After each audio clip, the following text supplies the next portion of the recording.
ಕೌಶಲ್ಯಸ್ಥ ಶ್ರೀ ಶ್ರೀ ಶ್ರೀ ಶ್ರೀರಾಮಚಂದ್ರನ ಪಟ್ಟಾಭಿಷೇಕ. ಬನ್ನಿ, ಆಗಮಿಸಿ ಹಾಗೂ ನಿಮ್ಮ ಕಣ್ಣುಗಳನ್ನು ತುಂಬಿಕೊಳ್ಳಿ.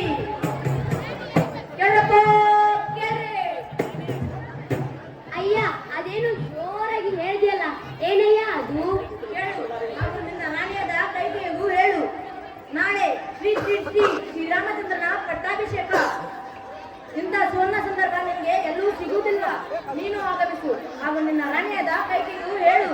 ಕೇಳಪ್ಪ ಕೇಳ್ರಿ. ಕೇಳಪ್ಪ ಕೇಳ್ರಿ. ನಾಳೆ ಶ್ರೀರಾಮಚಂದ್ರನ ಪಟ್ಟಾಭಿಷೇಕವೇ? ಹಾಗಾದರೆ ಭರತ ಇನ್ನು ರಾಜನಾಗಲಾರ, ಕೈಕೇಯಿಯು ರಾಜಮಾತೆ ಆಗಲಾರನು. ಇಲ್ಲ, ನಾನಿರುವವರೆಗೂ ಹೀಗಾಗಲು ಬಿಡುವುದಿಲ್ಲ. ಏನು ಮಾಡಲಿ?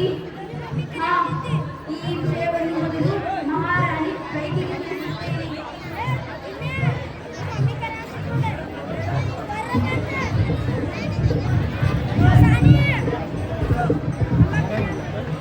ಮಹಾರಾಣಿ, ಆಘಾತ ಆಘಾತ. ಏನು ಅಂತಾರೆ? ಏನು ಆಘಾತ? ಸ್ವಲ್ಪ ಬಿಡಿಸಿ ಹೇಳು, ಏನಾಯ್ತು?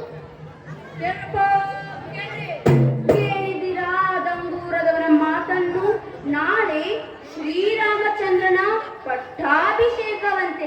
ಮೋಸ, ದ್ರೋಹ. ಆಹಾ, ಎಂತಹ ಮಾತು ಹೇಳಿದೆ! ನಿಮ್ಮ ಬಾಯಿಗೆ ಸಕ್ಕರೆ ಹಾಕಬೇಕು. ಎಷ್ಟು ಮುಗ್ಧರಿದ್ದೀರಾ ನೀವು, ಎಷ್ಟು ಮೂರ್ಖರಿದ್ದೀರಾ ನೀವು. ನಿಮ್ಮ ಮಗನನ್ನು ಬಿಟ್ಟು ಶ್ರೀರಾಮಚಂದ್ರನಿಗೆ ಪಟ್ಟಾಭಿಷೇಕವೇ? ಅದು ಸಂತೋಷದ ವಿಷಯವಲ್ಲವೇ?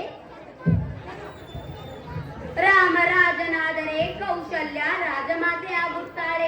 ನಿಮ್ಮ ಮಗ ಭರತ ಸಾಯುವವರೆಗೂ ರಾಮನ ಕೈ ಕೆಳಗೆ ಸೇವಕನಾಗಿರಬೇಕು. ನೀವು ದಾಸಿಯಾಗಿರಬೇಕು. ನಂತರೇ ನೋಡಿ ಮಹಾರಾಣಿ, ನಾನು ನಿಮ್ಮ ಒಳಿತಿಗಾಗಿ ಹೇಳುತ್ತಿದ್ದೇನೆ. ಮಹಾರಾಜರು ನಿಮ್ಮನ್ನು ವಿವಾಹವಾಗುವ ಮೊದಲು ನಿಮಗೆ ಹುಟ್ಟುವ ಪುತ್ರನಿಗೆ ಪಟ್ಟಾಭಿಷೇಕ ಮಾಡುವಂತೆ ಹೇಳಿದ್ದರು. ಆದರೆ ಈಗ ರಾಮ ಮೊದಲು ಹುಟ್ಟಿದ್ದಕ್ಕಾಗಿ ಅವನಿಗೆ ಪಟ್ಟಾಭಿಷೇಕ ನಡೆಯುತ್ತಿದೆ. ನೀವು ದಾಸಿಯ ಇಷ್ಟು ದಿನ ನೀವು ರಾಣಿಯಂತೆ ಮೆರೆದ ನೀವು ಇನ್ನು ಮುಂದೆ ದಾಸಿಯಾಗಿರಬೇಕು. ಹೌದಲ್ವಾ? ಈಗ ಏನು ಮಾಡುವುದು? ಈಗ ನಾನು ಹೇಳುತ್ತೇನೆ, ಅದನ್ನು ಗಮನವಿಟ್ಟು ಕೇಳಿ. ರಾಮ ಇಲ್ಲಿಯೇ ಇದ್ದರೆ ನಿಮ್ಮ ಮಗ ಭರತನಿಗೆ ಪಟ್ಟ ಕಟ್ಟಲು ಯಾರೂ ಇಚ್ಛಿಸುವುದಿಲ್ಲ. ಆದ್ದರಿಂದ ಮೊದಲು ರಾಮನಿಗೆ ವನವಾಸ, ನಂತರ ಭರತನಿಗೆ ಪಟ್ಟಾಭಿಷೇಕ. ರಾಮನಿಗೆ ವನವಾಸ, ಭರತನಿಗೆ ಪಟ್ಟಾಭಿಷೇಕ. ರಾಮನಿಗೆ ವನವಾಸ, ಭರತನಿಗೆ ಪಟ್ಟಾಭಿಷೇಕ. ಹಾ, ಇದೇ ಮಂತ್ರವನ್ನು ನಿಮ್ಮ ರಾಜರ ಬಳಿ ಜಪಿಸು. ಇದನ್ನೇ ಜಪಿಸುತ್ತೇನೆ. ಆದರೆ ಮಹಾರಾಣಿ, ನೀವು ಹೀಗೆ ಹೋದರೆ ನೀವು ಕೋಪದಲ್ಲಿದ್ದೀರಾ ಎಂದು ರಾಜರು ಒಪ್ಪುವುದಿಲ್ಲ. ಆದ್ದರಿಂದ ನಿಮ್ಮ ಎಲ್ಲ ಆಭರಣಗಳನ್ನು ತೆಗೆದಿರಿ. ನಿಮ್ಮ ಕೂದಲು ಕೆದರಿರಲಿ, ನಿಮ್ಮ ವಸ್ತ್ರ ಅಸ್ತವ್ಯಸ್ತಗೊಂಡಿರಲಿ. ಮಂತರೆ, ಇದೆಂತ ಉಪಾಯ?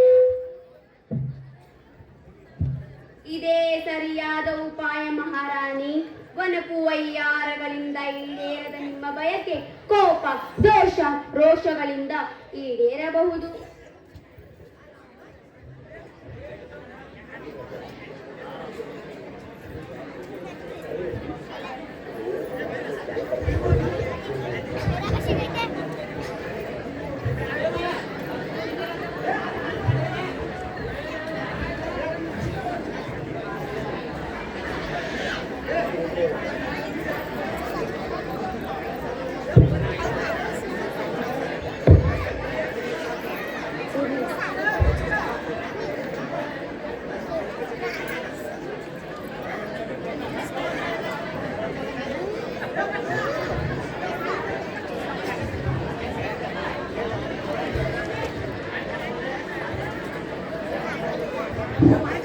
ಮಾಯಕ್ ಹೋಗಿದ್ ನೋಡ್ರಿ. ಸೊಗಸಾಗಿದೆ, ತುಂಬಾ ಸೊಗಸಾಗಿದೆ. ಏನು ಹೇಳುತ್ತಿರುವಿರಿ ಮಂತರೆ? ಅಲಂಕಾರವಿಲ್ಲದ ಈ ನನ್ನ ರೂಪವನ್ನು ಸೊಗಸಾಗಿದೆ ಎಂದು ಹೇಳುತ್ತಿರುವಿರಲ್ಲ. ಮಹಾರಾಣಿ, ಕಾರ್ಯಸಿದ್ಧಿಗೆ ಈ ರೂಪ ಸೊಗಸಾಗಿದೆ ಎಂದು ಹೇಳಿದೆ. ನಿರಾಭರಣ ರೂಪ, ಕೆದರಿದ ಕೂದಲು, ಅಸ್ತವ್ಯಸ್ತಗೊಂಡಿರುವ ವಸ್ತ್ರ, ಆಹಾ ಸೊಗಸಾಗಿದೆ, ತುಂಬಾ ಸೊಗಸಾಗಿದೆ. ನೀವು ನಿಮ್ಮ ಕಣ್ಣಲ್ಲಿ ಸ್ವಲ್ಪ ಕೋಪವನ್ನು ಬರೆಸಿಕೊಂಡರೆ ಕೋಪಗೃಹಕ್ಕೆ ತೆರಳುವುದು ಸೊಗಸಾಗಿರುತ್ತದೆ. ಮಂತರೆ, ಬೆಂಕಿಯ ಬಳಿ ಯಾರು ತಾನೇ ಬರುತ್ತಾರೆ? ಮಹಾರಾಜರು ನನ್ನನ್ನು ಈ ರೂಪದಲ್ಲಿ ಕಂಡು ಹಾಗೆ ಹೊರಟು ಹೋದರೆ ಹೂವಿನ ಬಳಿ ತುಂಬಿ ಬರಲೇಬೇಕಲ್ಲವೇ? ಆ ದುಂಬಿಯನ್ನು ಕೆರಳಿಸುವ ಪರಿಮಳ ನನ್ನ ಬಳಿ ಇದೆ. ನೀವು ಕೇವಲ ಹೋಗಿ ಕೋಪಗೃಹದಲ್ಲಿ ಕುಳಿತುಕೊಳ್ಳಿ.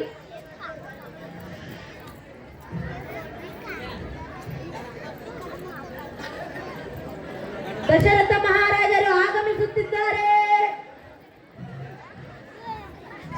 ಕೈಕೆ ಕೈಕೆ ಕೇಳು, ಸಂಸಾರಸುದ್ದಿಯನ್ನು ತಂದಿರುವೆ ನಾನು. ಮಹಾರಾಜರಿ, ಮಹಾರಾಣಿಯವರು ಕೋಪಗೃಹದಲ್ಲಿದ್ದಾರೆ.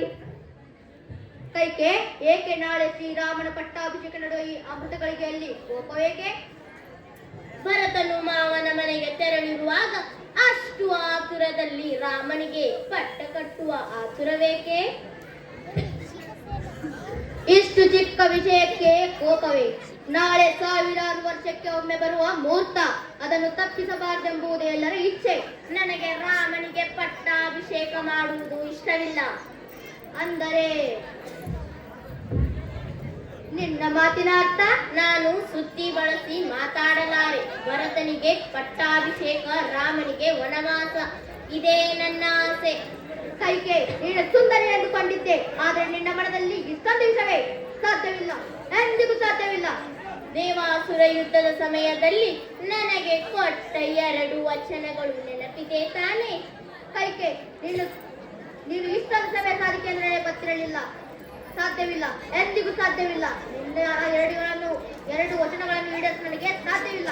ದಶರಥ ರಘುಕುಲದವನು, ಆದರೆ ಕೊಟ್ಟ ಮಾತು ನಡೆಸಿಕೊಡದ ವಚನ ಭ್ರಷ್ಟ ಎಂದು ಇಡೀ ರಾಜ್ಯಕ್ಕೆ ಸಾರುವೆ.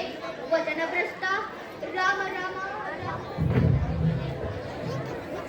ಮಹಾರಾಣಿ, ತಂದೆ ಒಪ್ಪದಿದ್ದರೇನಂತೆ? ಶ್ರೀರಾಮರನ್ನು ಕರೆಸಿ ಅವರು ತಂದೆ ಮಾತನ್ನು ಒಪ್ಪೇ ಒಪ್ಪುತ್ತಾರೆ. ಯಾರಲ್ಲಿ? ಶ್ರೀರಾಮಚಂದ್ರನನ್ನು ಬರಬೇಡಿ. ಶ್ರೀರಾಮಚಂದ್ರರು ಆಗಮಿಸುತ್ತಿದ್ದಾರೆ.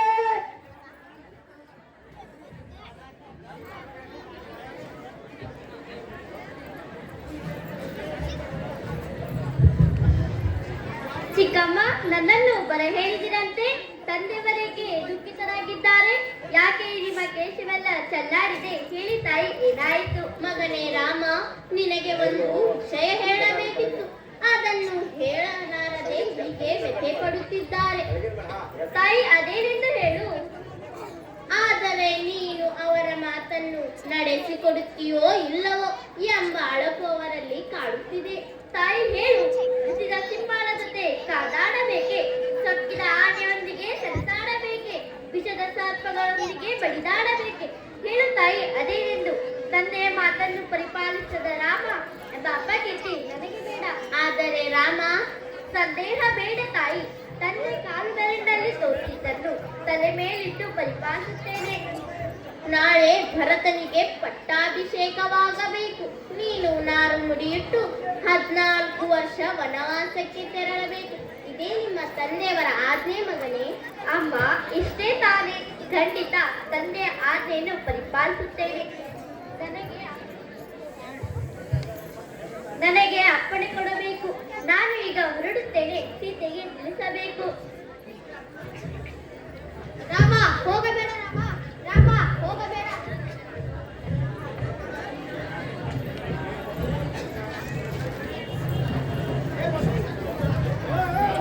ನಾಳೆ ಶ್ರೀರಾಮನ ಪಟ್ಟಾಭಿಷೇಕ. ಯಾವ ಸೀರೆ ಉಡಲಿ ನಾನು? ಎಂತ ಸುಂದರ ದಿನ ನಾಳೆ. ಈ ಖುಷಿಯನ್ನು ಹೇಗೆ ವ್ಯಕ್ತಪಡಿಸಲಿ ಸಖಿ? ಸೀತಾಮಾತೆ, ಎಂತ ಅದ್ಭುತವಾದ ದಿನ ನಾಳೆ. ನಾವು ನಡೆಸಿಕೊಳ್ಳುವುದು ಪುಣ್ಯ. ಶ್ರೀರಾಮಚಂದ್ರರು ಆಗಮಿಸುತ್ತಿದ್ದಾರೆ. ಸೀತಾ ಸೀತಾ ಬನ್ನಿ ಪತಿ ದೇವರೇ, ಕುಳಿತುಕೊಳ್ಳಿ. ಸೀತಾ, ಕುಳಿತುಕೊಳ್ಳಲು ಸಮಯವಿಲ್ಲ. ಪಿತೃವಾಕ್ಯ ಪರಿಪಾಲಕನಾಗಿ ಇಂದು ನಾನು ವನವಾಸಕ್ಕೆ ತೆರಳಬೇಕಿದೆ. ಏನಿದು ಆತುರದ ನಿರ್ಧಾರ?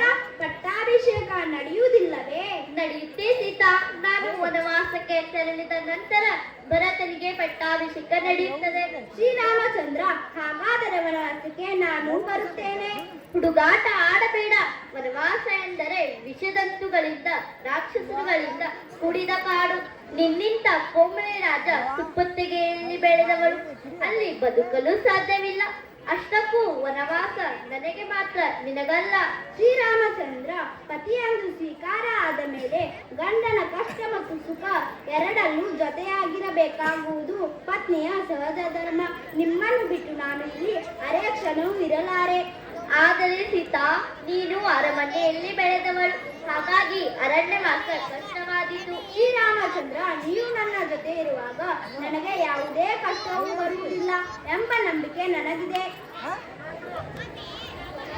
ಯುವರಾಜರೇ, ನಿಮ್ಮ ತಮ್ಮ ಲಕ್ಷ್ಮಣ ಬಂದಿದ್ದಾರೆ. ಬೆಳಗ್ಗೆ ಬರಲು ಹೇಳು.